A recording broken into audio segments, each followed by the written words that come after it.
అవును. ఇలాంటి ఇక్కడేంటి ఒక్కడిని నష్టపరిచినందుకు ఓ 10 మందిని సంతృప్తి పరిచే ప్రయత్నం చేస్తారు తెలివిగా. అవును. ఇది ఒక వ్యూహాత్మక ఎత్తుగడగా నడుస్తుంటుంది. అయితే 190 కోట్లు 200 కోట్లు అతను సంపాదించుంటే వీళ్ళు తీసుకెళ్లి ఆధారాలన్నీ ఇచ్చేసేసి వేసేయచ్చు. ఇప్పుడు వీళ్ళు చెప్పేది ఏంది, అన్ని ఉద్యోగం ఇసుకలో ఇంత తినేసి ఉంటాడు, మందులో ఇంత తినేసి ఉంటాడు, జోదంలో ఇంత తినేసి ఉంటాడు.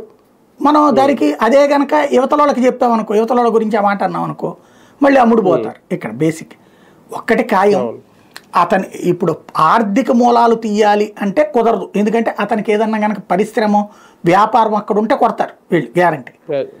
ఇప్పుడు మన రాష్ట్రంలో ఉన్న మీరు చూడండి, తమిళనాడులో, చెన్నైలో, బెంగళూరులో, హైదరాబాదులో మన రాష్ట్ర రాజకీయ నాయకుల వ్యాపారాలన్నీ అక్కడ ఉన్నాయి.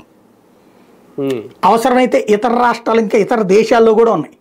మన రాష్ట్రంలో సచ్చిన వ్యాపారం బ్యాటరీలు, సచ్చిన పరిశ్రమల బ్యాటరీలు. ఎందుకంటే పెడితే ఇదే పెంట. అందుకనినే మన వాళ్ళందరూ కూడా ఉద్యోగాలకు కూడా ఇతర రాష్ట్రాలకి పోవాలి. మన రాష్ట్రానికి పట్టిన దరిద్రం 70లలో నుంచి పుట్టిన దరిద్రమే హైదరాబాద్ ఎదుగుదల, హైదరాబాద్ బాగుదల. ఎందుకు జరిగింది? ఆ రోజుల్లో ఇట్లాగే కొట్టుకోవడం, చంపుకోవడం, ఆస్తులు ధ్వంసం చేయటం. ఈ హింసలు భరించలేక అప్పుడు వెళ్ళి హైదరాబాద్తో పాటుగా ఇతర రాష్ట్రాల్లో బతికారు. మళ్ళీ సెటరేట్ అయింది అనుకున్నటువంటి వాతావరణం రాష్ట్ర విభజన తర్వాత కాస్త అప్పుడు భయపడ్డాం. తీరా చూస్తే మళ్ళీ అక్కడ ఆంధ్ర వాళ్ళ పెట్టుబడుల్ని ఆపట్లేదు, వాళ్ళు వేధించట్లేదు, ఇక్కడ వేధిస్తున్నారు.